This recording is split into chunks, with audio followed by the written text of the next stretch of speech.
Ramadan bersama ini ceria penuh harmoni, festival indah menyatukan hati.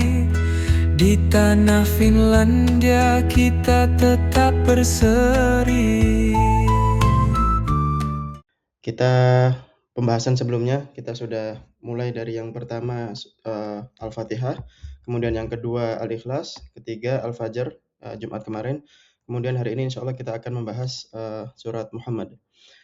Surat Muhammad ini kalau dari yang sebelumnya, dari sesi-sesi kita sebelumnya cukup beda karena surat Muhammad adalah surat Madani atau surat Madinah, surat yang diturunkan di Madinah.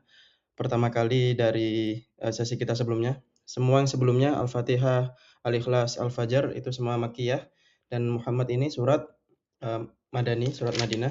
Perbedaan yang mungkin kita semua sudah tahu, kalau surat Makkiyah itu biasanya membahas tentang tauhid, tentang keesaan Allah, tentang intinya memperkenalkan agama ini kepada kita, kepada umat. Karena pada masa itu memang Islam baru mulai disebarkan, sehingga tujuan pertamanya adalah memperkuat iman-iman para sahabat, begitu. Dan Rasul setelah masa kenabiannya, beliau total durasi beliau masa kenabian ada 23 tahun, 13 tahun di Mekah dan 10 tahun di Madinah. Nah, surat Muhammad ini surat yang diturunkan di Madinah, dan biasanya surat yang diturunkan di Madinah atau surat Madani, dia akan membahas mengenai hukum-hukum, kemudian dan serupanya. Ya, karena bisa kita mudahnya kita anggap iman itu sudah mulai tertanamkan sehingga Allah mulai mengenalkan hukum-hukum dalam Islam bagaimana. Mungkin yang paling terkenal, yang paling terlihat itu surat An-Nisa. Di situ banyak sekali hukum-hukum, kemudian ada tentang bagaimana hak-hak waris dan segala macamnya, itu biasanya di surat Madani. Kemudian kita lanjutkan, surat Muhammad ini surat yang untuk saya cukup menarik sekali, karena kalau kita lihat biasanya surat-surat itu akan dimulai dengan ayat yang bisa kita lihat polanya. Misalnya Alif Lam Mim atau Kaf Ha Ya Ain Shad, Alif Lam Ra Ha Mim. Ini ayat surat-surat yang dimulai dengan ayat ini, istilahnya ayat mutasyabihat ya, ayat-ayat yang tidak ada artinya. Kemudian bisa juga mungkin dimulai dengan seruan atau seperti Qul huwallahu ahad, Qul a'udzu birabbin nas, Qul a'udzu birabbil falaq, atau dimulai dengan mensucikan Allah dengan tasbih. Subhanalladzi asra bi 'abdihi lailan, kemudian sabbaha ma fis samawati wal ard. Nah, ini biasanya surat-surat dimulai dari itu. Tapi baru kemudian setelah dimulai dengan hal tadi yang kita sebutkan, baru kemudian Allah sedikit-sedikit mulai masuk ke inti pembicaraan, ke poinnya, ya kan. Setelah mungkin kalau kita ingat Al-Fajr kemarin itu dimulai dengan Allah bersumpah demi fajar, wal fajri walayalin ashr wasyafi'il watar. Setelah selesai, istilahnya mungkin kalau pemahaman mudah kita, setelah selesai introduction-nya baru kemudian masuk ke kontennya, ke dalamnya. Tapi di surat Muhammad ini kalau kita lihat ayat pertamanya adalah alladzina kafaru wa saddu an sabilillahi adalla a'malahum. Yang mana artinya orang-orang yang kafir dan menghalang-halangi manusia dari jalan Allah, Allah akan menghapus perbuatan mereka. Artinya bisa kita baca dari terjemahan dan Quran, tapi yang menarik ayat ini atau surat ini langsung dibuka dengan ayat yang to the point. Tanpa sabbaha ma, tanpa kul apa, tanpa hamim, tanpa apa, langsung alladzina kafaru wa saddu an sabilillahi adalla a'malahum. Langsung Allah seperti memberi deklarasi, kalau kamu kafir, kalau kamu kufur, maka amal perbuatanmu itu tidak ada maknanya. Nah, kemudian ada satu pola yang kita bisa ingat dan kita pelajari kalau kita pernah membahas mengenai yang satu kata yang sangat pendek di bahasa Arab, yaitu la, ya kan. Kalau di bahasa Finnish kita suami itu ei, tidak ya. La itu tidak, kalau kalla itu tidak, sangat-sangat tidak, kayak no way gitu ya, no way, kalla gitu. Kemudian kalau bala itu malah kebalikannya, bala itu berarti iya gitu. Nah, kalau di bahasa Arab ini hum atau kum, pokoknya kalau terdengar dalam telinga kita tuh belakangnya itu, antum, lakum, lahum. Nah, itu biasanya mengarah ke mereka atau kalian. Nah, jadi kalau hum itu artinya mereka, kalau kum atau tum itu artinya kalian. Nah, oke. Di surat Muhammad, semuanya dari ayat 1 sampai ayat 47 sampai terakhir, kalau mungkin nanti bisa dicek sendiri di Qur'annya, dari ayat 1 sampai ayat terakhir 47 semuanya kum dan hum, ya. Kalau saya baca dengan cepat, alladzina kafaru wa saddu an sabilillahi adalla a'malahum walladzina amanu wa 'amilus solihati wa amanu bima nuzila 'ala Muhammadin wa huwal haqqu min rabbihim kaffaru anhum sayyi'atihim wa aslaha balahum. Dzalika bi annal ladzina kafaru ittaba'ul batila wa annal ladzina amanu ittaba'ul haqqa min rabbihim kadzalika yadribullahu lin-nasi amsalahum. Sampai di ayat terakhir, wa in tatawallaw yastabdil qauman ghairakum tsumma la yakunu amsalakum. Nah, ini ya, semuanya humkum humkum. Ketika saya mendengar surat ini pertama kali, terus kemudian ada rasa seperti, kok rasanya ada yang menarik di surat ini. Cuma ketika itu saya masih belum terlalu ngeklik, belum terlalu, apa ya kira-kira kok menarik ini. Saya dengar, ternyata, oh iya. Seakan-akan surat ini modelnya itu mungkin kalau kita bisa bahasakan, apa ya, memberi nasihat tapi dalam tingkat ketegasan yang beda dari surat-surat lainnya. Jadi humkum, seakan-akan Allah bilang, orang kafir kayak gini, orang mukmin kayak gini. Kalau kamu berbuat musyrik seperti ini, kalau kamu beriman seperti ini. Kalau kamu kum.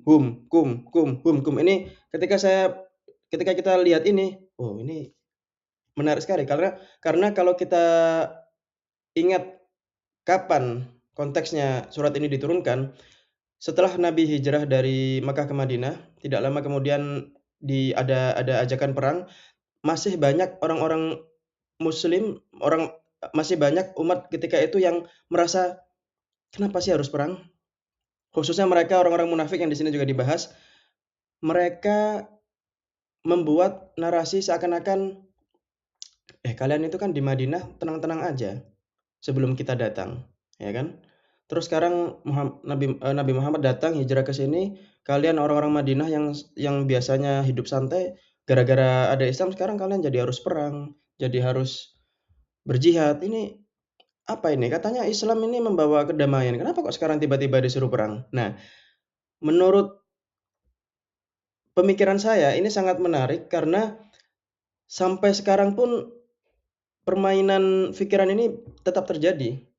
Berapa banyak kita kadang mungkin bisa tergoyahkan hati kita ketika dibilang, katanya Islam itu negara damai, bukan, agama damai. Kenapa kok ada hukum-hukum tentang pemotongan tangan kalau mencuri? Kenapa ada hukum rajam? Kenapa ada hukum ini? Ini kalau kita tidak memahami betul Islam, maka bisa jadi iman kita tergoyahkan. Menariknya, hal ini sudah ada sejak zaman Nabi Muhammad, ya kan? Maka yang perlu kita ingat sebelum kita lanjut lagi, Quran ini harus kita ingat selalu, Quran ini mengandung contoh-contoh ekstrim.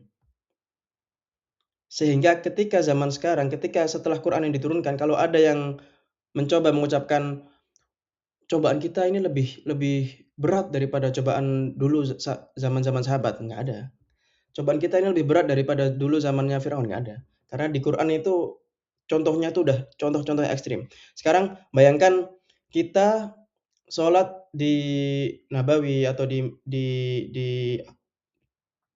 Masjidil Haram itu selalu kita diingatkan pahalanya dilipat gandakan 10.000 atau 100.000 ya.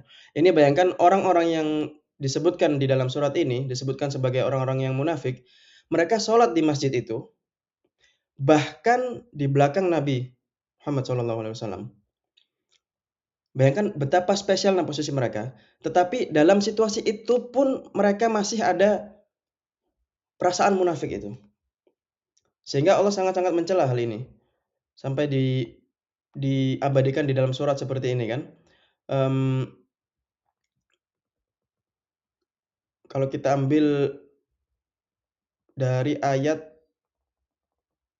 berapa ini? Ayat Ada di sebagian ayat ini, nanti kita akan ambil, ayatnya, tapi penjelasannya adalah ketika orang-orang ini sudah mulai datang ajakan untuk berperang atau untuk berjihad, mereka mulai, "Waduh, kok jadi perang sih? Kok jadi gini?" Mereka mulai kemunafikannya itu mulai terlihat, begitu. Itu dibahas di dalam, surat Muhammad ini. Kalau kita lanjutkan, eee, pembahasan tentang perang yang spesifik adalah di ayat 4, "Fa idza laqitumul ladzina kafaru fadharbar riqab hatta athkhantumuhum fashuddul wathaq fa imma mannan ba'du wa imma fidaan hatta tad'al harbu awzaraha." Ini secara singkatnya adalah ketika kamu menemukan orang-orang ini, orang-orang kafir ini, maka pukullah lehernya, kemudian berperanglah, kemudian ambil ambil apa, person of war itu apa namanya, tawanannya dan segala macamnya. Nah, ini saya sebutkan sekarang karena di sini akan ada hal yang menarik juga yang akan bersambungan dengan ayat yang agak jauh nanti sebelumnya. Ini ayat yang paling sering dipakai orang-orang untuk Islam itu agama yang basisnya perang.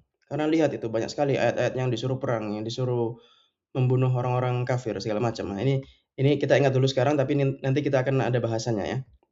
Nampak, "Walau sya'allahu lantasara minhum walakin liyabluwa ba'dakum bi ba'd." Nah, ketika perang itu pun, ketika dalam pembahasan perang ini, Allah langsung meletakkan di situ, jika Allah berkehendak, walau yasha Allah lantasara minhum. Allah akan pasti langsung memenangkan kalian. Walakin liyabluwa ba'dakum ba'da. Tapi Allah ingin menguji, gimana sih kalian itu? Ini, semuanya itu berkaitan. Ingat kajian kita pertama kali tentang Al-Fatihah, iyyaka na'budu wa iyyaka nasta'in, ihdinas siratal mustaqim. Tunjukkanlah kami jalan yang benar. Bahwasanya kita semuanya sedang di jalan, bahwasanya kita semuanya sedang diuji. Di ayat ini pun juga membahas tentang ujian. Kemarin di surat Al-Fajr, bahwa orang itu sedang kaya atau sedang miskin, itu tetap ujian. Sekarang pun bahwa Allah bisa langsung memenangkan kalian perang itu, bisa langsung, tanpa kalian harus syahid, harus apa, bisa langsung dimenangkan, tapi Allah ingin menguji kalian. Walakin liyabluwa ba'dakum bi ba'd. Walladzina qutilu fi sabilillahi fala yudhilla a'malahum, dan barang siapa yang terbunuh di jalan Allah maka tidak akan hangus amalnya. Nah, sebelum kita lanjut ke ke ayat selanjutnya, di ayat pertama, ini yang cantiknya Quran ini, di ayat pertama Allah langsung menembak, langsung to the point, orang kafir amalnya tidak berguna. Tapi di penutup ayat keempat, walladzina qutilu fi sabilillah, dan barang siapa yang terbunuh di jalan Allah, fala yudhilla a'malahum. Orang-orang yang seperti ini, orang-orang yang meninggal di jalan Allah tidak akan sia-sia amalnya. Ini yang mungkin untuk kita jadi pelajaran baik adalah, khususnya mungkin kalau kita dengan anak-anak atau mungkin dengan di organisasi atau apa, selalu selalu kita berusaha untuk membuat jalan tengah. Membuat jalan tengah itu tidak terlalu keras, tidak terlalu tidak terlalu lembut, bukan lembut, tidak terlalu apa, lemas, tidak terlalu linian ya, tidak terlalu keras, tidak terlalu linian, tidak terlalu lembek ya, lembek. Begitu juga dengan anak. Kita tidak bisa langsung setiap hari, "Kamu jangan gini, kamu jangan," nggak bisa. Sekali-kali harus dengan nasihat yang sabar, dengan nasihat yang lembut. Tapi selalu lembut nggak bisa juga, karena terkadang ada situasi yang menuntut kita untuk langsung berganti ke mode apa, komando mungkin, ke mode gini gini gini gini gini. Nah, ini yang saya tangkap adalah percontohan kepemimpinan yang beragam. Ada kepemimpinan yang memang di suatu kondisi itu perlu langsung seperti ini, langsung direct. Di situasi lain ada kepemimpinan yang kita modelnya transformatif, mungkin pendekatannya beda, kemudian cara cara mengajaknya berbeda, tapi ini adalah hal yang kita lihat saat ini. Pertama Allah menyindir orang-orang kafir, tapi mengimbangi itu dengan mengangkat orang-orang mukmin, seperti itu. Ini yang di ayat pertama sampai keempat. Kemudian di beberapa ayat selanjutnya, kita akan mungkin ada beberapa yang akan kita loncati, untuk mempersingkat waktu. Yang ingin kita bahas pertama ada ayat mengenai ya ayyuhalladzina amanu in tansurullaha yansurkum wa yutsabbit aqdamakum. Hai orang-orang yang beriman, jika engkau menolong agama Allah, niscaya Dia akan menolongmu dan meneguhkan kedudukanmu. Ini satu, ya. Allah selalu meletakkan kalau istilah kita itu mudahnya apa ya? Resiprokal. Jadi kalau kita berbuat sesuatu maka kita akan mendapatkan balasannya. Dan di ayat ini kalau kamu menolong agama Allah, maka Allah akan menolongmu. Begitu juga ini positifnya ya. Tapi ada juga negatifnya pun juga ada. Ini selalu pattern pola dalam Al-Qur'an selalu seperti ini.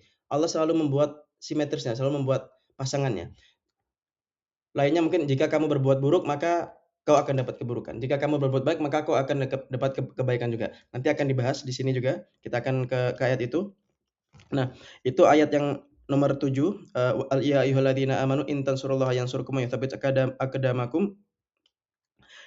Di ayat yang ayat 15. Di ayat 15, ini ayat yang kalau saya pribadi mendengarkan surat ini ayat yang saya sangat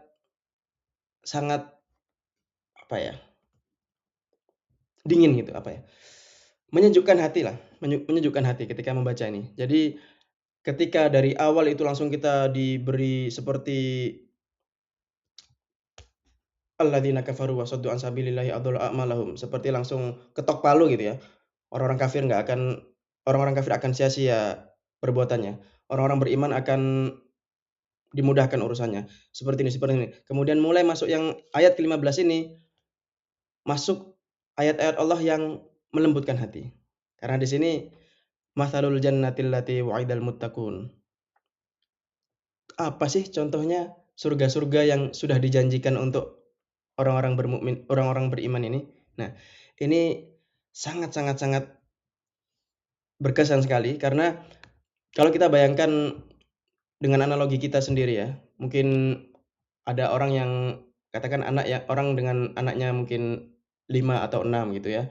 Dia membesarkannya dengan penuh hati-hati, dengan nasihat yang sangat-sangat baik, pendidikannya dijaga, makannya dijaga, rezeki yang masuk ke mulutnya dijaga sehingga dia katakan dengan semua standar kebaikan yang biasa diukur oleh manusia, mungkin hafal Quran, kuliahnya sampai profesor lah apalah.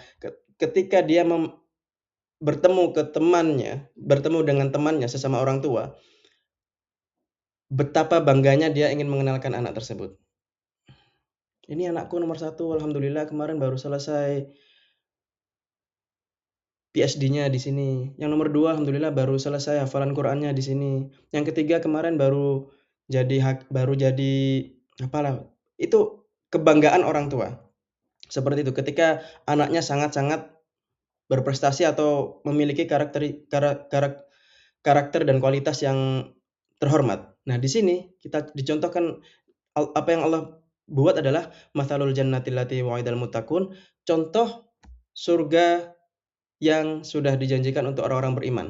Langsung Allah menyebutkan fiha anharum mim ma'in ghairi asin. Di situ ada sungai-sungai dari air yang tidak berubah rasa dan baunya. Ini satu. Wa anharum min labanin lam yataghayyar ta'muh. Begitu juga di situ ada sungai dari air susu yang rasanya juga tidak berubah. Wa anharum min khamril ladzatil lisyaribin. Dan di situ juga ada sungai-sungai dari air khamr atau arak yang lezat dan rasanya bagi peminumnya dan sungai-sungai dari madu yang disaring. Wa anharum min asalin musaffa. Walahum fiha min kulli thamarat wa maghfiratum mir rabbihim. Nah, lima ini yang kita akan fahami adalah Allah ingin menunjukkan betapa indahnya atau betapa baiknya surga yang sudah disiapkan untuk orang-orang beriman.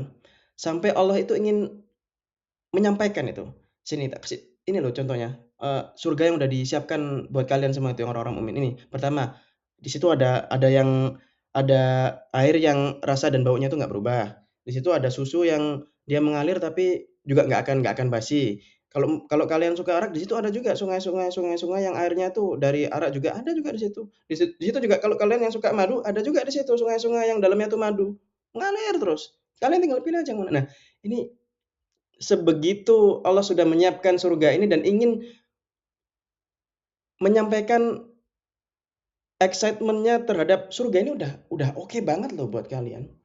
Kalian tinggal ambil, tinggal beriman aja. Ini tak tunjukin ini, ada 4 ini contohnya kayak gini. Nah, ini yang membuat saya terkadang ketika mendengar ayat ini tuh, Masya Allah, seperti itu ya. Surga itu nanti disiapkan seperti itu. Belum padahal meskipun dengan penjelasan yang cukup visual, ini pun akan melampaui ekspektasi kita. Karena memang surga itu ma la ainun ra'at wa la udhunun sami'at kan, sesuatu yang, tidak pernah dilihat mata dan tidak pernah terdengar oleh telinga. Bahkan di pengertian ayat ini pun sebetulnya, eee, ladzatul lisyaribin ini maksudnya nikmatnya itu seperti nikmat yang belum pernah dirasakan, itu. Sungai-sungai di surga ini. Mungkin kalau kita pernah tahu rasanya rasa asin tahu, rasa gula manis tahu, asem tahu, pedas tahu. Nah, air-air segar tahu, air-air di surga, di sungai-sungai surga ini akan memiliki rasa yang kita tidak pernah rasakan sebelumnya. Seperti itu di surga ini. Nah, oke, pembahasan surga selesai. Ini kalau kita anggap setelah Allah memberikan, eee, ultimatum mengenai orang kafir seperti ini, orang iman seperti ini, orang yang tidak mau berperang seperti ini, orang-orang yang bersamamu seperti ini. Allah sedikit melembutkan surat ini dengan memberi kabar baik berupa, "Ada loh surga yang sudah dijanjikan untuk orang-orang beriman ini." Ini, 4 ini tak sebutkan satu-satu. Sungai ini, sungai itu, dan sedemikian rupa. Nah, kita lanjut di ayat yang membahas mengenai kebakhilan atau perbuatan yang tidak terhormat ya. Wa may yabkhal fa innama yabkhalu li nafsi. Itu ayat ke berapa ya itu ya? Wa may yabkhal fa innama yabkhalu li wa may yabkhal fa innama yabkhalu an nafsi. Di ayat terakhir. Insyaallah. Ya. Di ayat yang keempat tadi kita diberikan ayat mengenai jika kamu menolong Allah, maka Allah akan menolongmu. Kemudian di ayat terakhirnya Allah menyampaikan, "Ha antum haula'i tud'auna litunfiqu fi sabilillahi faminkum may yabkhal wa may yabkhal fa innama yabkhalu an nafsi." Hai orang-orang kalian ini sudah dipanggil, sudah diajak untuk berinfak ke jalan Allah. Ingat ya, ini situasinya ketika itu ajakan perang sedang berlangsung dan ini atau ini kebetulan sekali saat ini juga situasinya dunia yang real sekarang ini memang sedang bergejolak perang juga kan. Ha antum haula'i tud'auna litunfiqu fi sabilillahi faminkum may yabkhal. Kalian yang sudah dipanggil untuk berinfak ke jalan Allah, entah itu dengan sedekah, entah itu dengan dakwah dan segala macam. Faminkum may yabkhal. Maka di antara kalian ada yang berbuat bakhil. Ada yang jadi pelit. "Ah, ngapain sih kita aja sehari-hari aja nggak cukup kok, ngapain pakai mikir-mikirin sedekah gitu, mending kita urus diri kita sendiri." Ada kadang-kadang itu kita berpikiran seperti itu, padahal Allah tidak pernah meminta sedekah kita itu 1.000 euro atau 100 euro, 500 euro, nggak pernah. Semampu kita, itu kita sedekahkan. Tapi Allah sebutkan di sini, "Faminkum may yabkhal." Maka di antara kalian akan ada yang berbuat pelit. Wa may yabkhal fa innama yabkhalu an nafsi. Dan barang siapa yang kikir, barang siapa yang berbuat kebakhilan ini, maka sebetulnya dia akan bakhil untuk dirinya sendiri. Wallahul ghaniyyu wa antumul fuqara. Karena sejatinya Allah itu al-ghani. Sejatinya Allah itu yang maha kaya. Allah tidak pernah memerlukan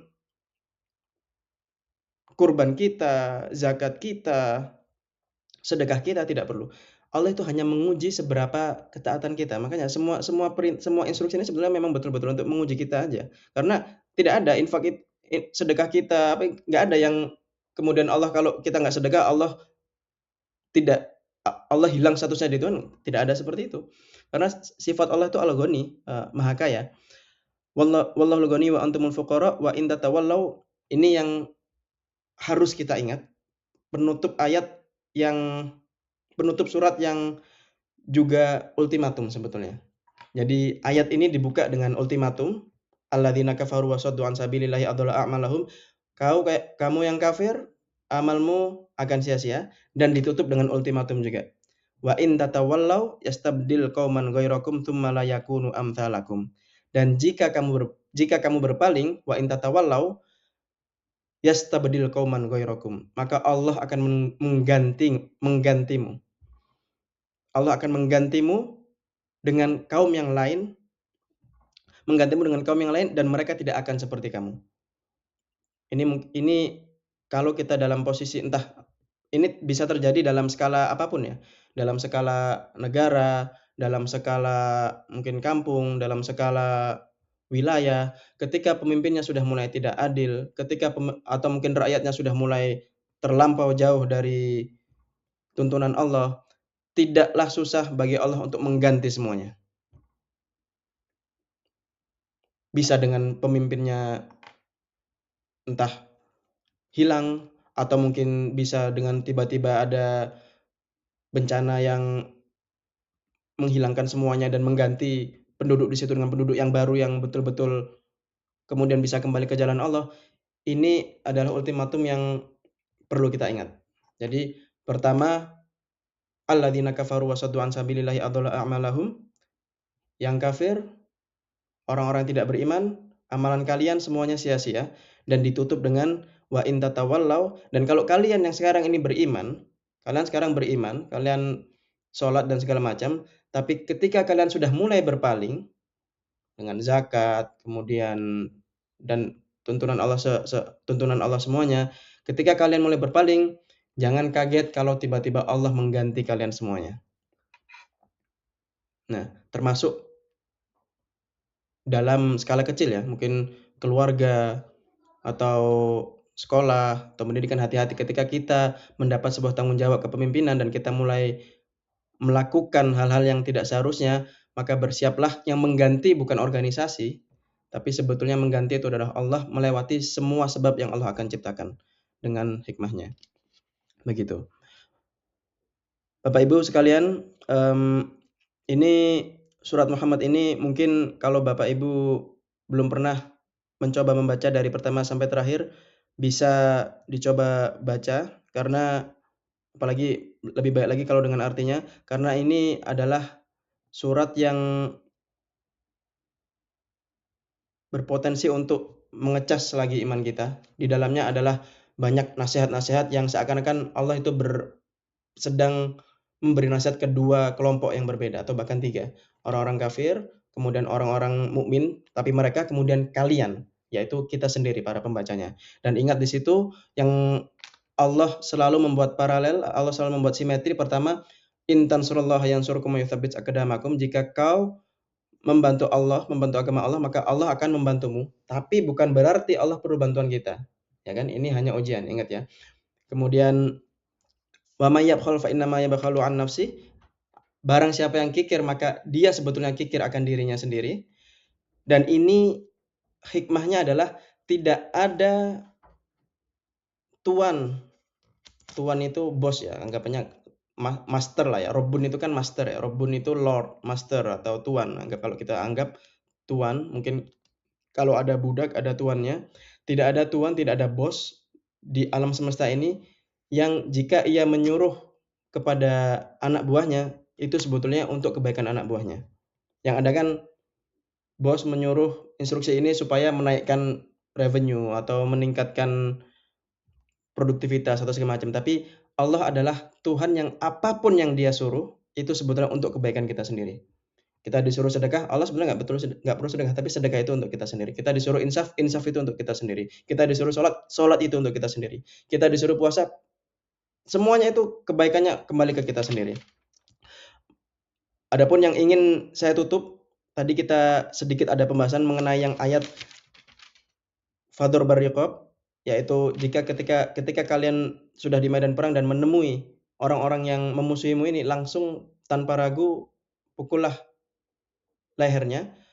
Ini yang sering dipakai atau dipelintir oleh orang-orang bahwasanya Islam ini agama yang basisnya adalah perang dan segala macam, bukan agama yang damai. di surat ini pun disinggung. Afala yatadabbarunal Qur'an. Ini kita akan tutup dengan ini ya. Afala yatadabbarunal Qur'an. Itu ayat ke, saya nggak hafal ayatnya. Afala yatadabbarunal Qur'ana am ala qulubin aqfaluha. Mungkin nanti kita bisa lihat ayatnya berapa, tapi sebutannya adalah itu. Afala yatadabbarunal Qur'an am ala qulubin aqfaluha. Ini mari kita ingat, kalau bisa jadi pegangan kita sampai selesai Ramadan ini. Afala yatadabbarunal Qur'an, tidakkah mereka mencari atau mempelajari atau mencari hikmah ya, yatadabbarun, mencari hikmah atau mempelajari. Yatadabbarun ini kan sebetulnya secara bahasa yatadabbar itu melihat what's behind the scene. Apa sih konteksnya ini? Apa sih belakangnya? Apa sih yang dimaksud dengan ini? Yatadabbarun itu seperti itu. Afala yatadabbarunal Qur'an, tidakkah mereka bertadabbur, mentadabburi Qur'an? Am ala qulubin aqfaluha, atau mungkin memang di hati mereka itu sudah banyak gembok-gemboknya, atau mungkin di hati mereka itu sudah tertutup. Nah, ini kita ambil pelajaran dari sini. Orang-orang yang memakai ayat-ayat seperti, Islam itu bukan agama damai, Islam itu agama perang, segala macam. Itu mereka mentargetkan orang-orang yang tidak mentadabburi Quran, sehingga mereka mudah ketika mendengarkan ayat-ayat yang dipelintir, mereka langsung, iya juga ya, kok gitu ya agama kita. Nah, stop dulu. Sudahkah kita membaca artinya? Sudahkah kita membaca tafsirannya? Sudahkah kita mencoba menggali, ini konteksnya apa sih? Kok bisa ayat ini diturunkan? Dan untuk surat Muhammad ini konteksnya adalah berperang, itu sudah di medan perang, dan ada orang-orang yang ragu. Sedangkan kalau kita sudah di medan perang, itu sudah nggak boleh ada keraguan, karena hidup dan mati kan. Nah, itu pembahasan tentang surat Muhammad. Mungkin itu yang bisa kita bahas untuk kali ini, surat Muhammad. Alhamdulillah, ini sejauh ini surat yang paling panjang yang sudah kita bahas, dan pembahasannya mengenai tadi ultimatum, stylenya ini, patternnya ini lebih ke ultimatum, tapi di situ ada ayat-ayat indah yang memberi kabar gembira tentang bagaimana surga itu nanti. Dan ini masih visualisasi kecil, yaitu ada 4 sungai di situ tentang surga, dan ditutup dengan ultimatum juga, tapi dalam bentuk peringatan. Wa in tatawallaw yastabdil qauman ghairakum, dan jika kalian berpaling, kalian sudah beriman, kalian sudah mendapat hidayah, tapi kemudian kalian berpaling, maka bersiaplah, Allah akan mengganti kalian semua dengan golongan yang tidak akan seperti kalian, enggak macam kalian, lebih baik, lebih bertakwa, lebih berkualitas dan segala macamnya. Oke, begitu yang bisa kita sampaikan. Insyaallah jika ada benarnya maka itu dari Allah, dan jika ada kesalahan maka itu murni dari saya. Mari kita selalu ingatkan diri kita sendiri khususnya, dan saudara-saudara kita, keluarga kita, paling tidak untuk membaca 1 halaman lah dari Al-Qur'an ini selama Ramadan ini, itu minimal ya. Kalau bisa, kalau lebih baik lagi 1 halaman setiap hari, itu lagi bagus, khususnya kalau kita ada anak-anak di rumah, kita biasakan melihat, menjadikan Ramadan bersama ini ceria penuh harmoni, festival indah menyatukan hati.